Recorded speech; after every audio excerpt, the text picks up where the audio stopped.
Hello, and welcome to Dura Production. During the next following minutes, we will waste your time by telling you a story about a person, well, who also wasted his time. I speak, of course, about Smap.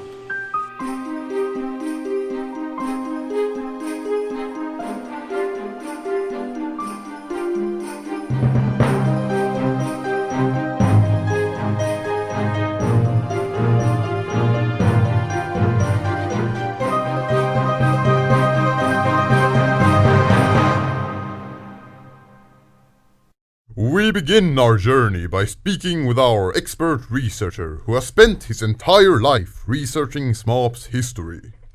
Smap was called many different things in his life. Some called him a ninja, some called him an orangutan, and some even called him a child. But wasn't Smap more than just that? Wasn't he the person we all look up to at this date? Probably not.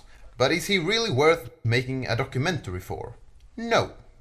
But why are we doing this? Why are we here? Well, it might just be because someone told us to do something so we could get a grade. Well, is that a ridiculous excuse? I don't know. You tell me. Let's just say that Smap is a man we all admire.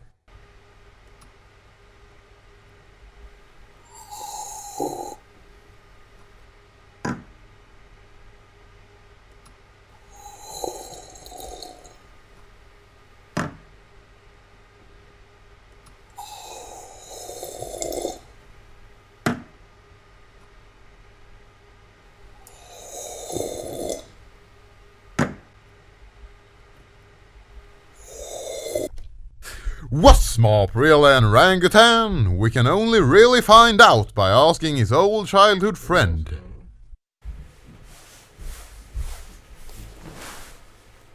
Why, hello there. I just got back from my vacation. I'm here to tell you about Smap. He's a good friend of mine. I have known Smap for a very long time.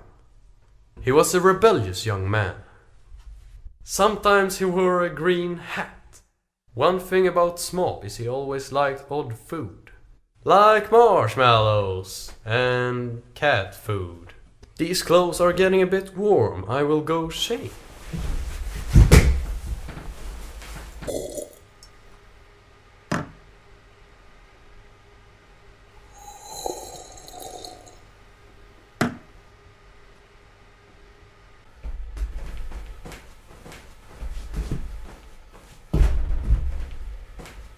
Well, hello again.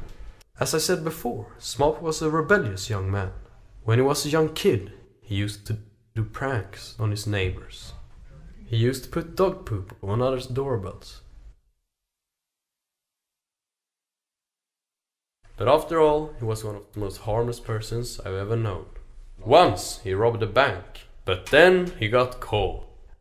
Our team ventured across the globe and came across a charming island called Britain, where we met these fellows. Ja. Tjena. English, please. Okay, chap. Sweet. So what we're gonna talk about today, eh? We're going to talk about Smap. Ooh, Smap, I almost forgot. Where? We're going to talk about his fancy shirt. I say! But it's not as fancy as his pants. Speaking of pants, quite lovely weather today, eh? Quite lovely indeed. Yesterday I happened to stumble across a mighty sausage. Oh, really? Certainly, it's quite a marvelous sight. Did it swim? Swim? It was a sausage. It float. Float? Yes, in the Gulf of Mexico. The Gulf of Mexico isn't around here. I say! I was on vacation in Finland. Finland is anywhere close to the Gulf of Mexico. Yes, it is. Okay, I guess you're right. Oh dear, what time is it? It's 11:10:30. Why? Would you like to join me in tea and biscuits? Sounds like a plan. Splendid. I say! And now, here's something I hope you really enjoy. I don't want to sound like a queer or nothing, but I think Smap is kick-ass. After walking down the streets of Smap's hometown, we heard someone playing the piano. we thought that he might have a clue about the history of Smap's miserable but yet astonishing life.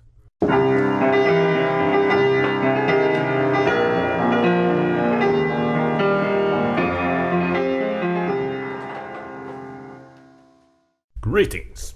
You know, when I think of Smap, I think of pianos. Yes, pianos are very sophisticated. Now I hear you think, hey, Smap is not very sophisticated. I know, Smap wasn't always the most sophisticated person in the world, but think of the pianos. There is a movie called The Piano. One of the actors there is called Anna Paquins.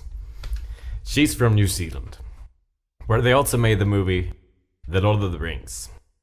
Now I hear her scream out, hey, The Lord of the Rings isn't very sophisticated. They kill each other with swords. And yes, I agree. But in the movie there's a dwarf called Gimli. Now dwarves exists in the real life as well, but it's caused by a disease. Another disease is lupus, which is never occurring in the TV series called House. Now House is a series about a hospital. This reminds me of my father, when he had to go to the hospital, after accidentally hitting himself with a lumberjack axe. Now we all know that lumberjacks are wearing squared shirts, and a square has 4 edges. Not unlike papers, which is made from trees, and trees can be found in gardens, which sounds more like the Swedish word gardin, which means curtain. Curtain? Yes, curtains. They're mostly in the window, and where there's a window, there's a wall.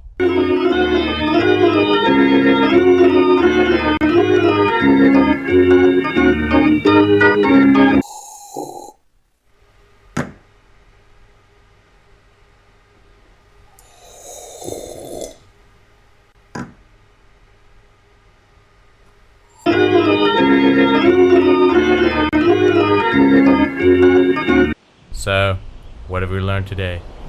Smap isn't very sophisticated, and we really don't know if he existed at all. He also isn't very fond of soda. Soda? And as clumsy as he is stupid. He was rebellious, and once again, he didn't exist. Mons thinks he's kick-ass, but that doesn't change the fact that he doesn't exist. But the question that still remains is, are you Smap?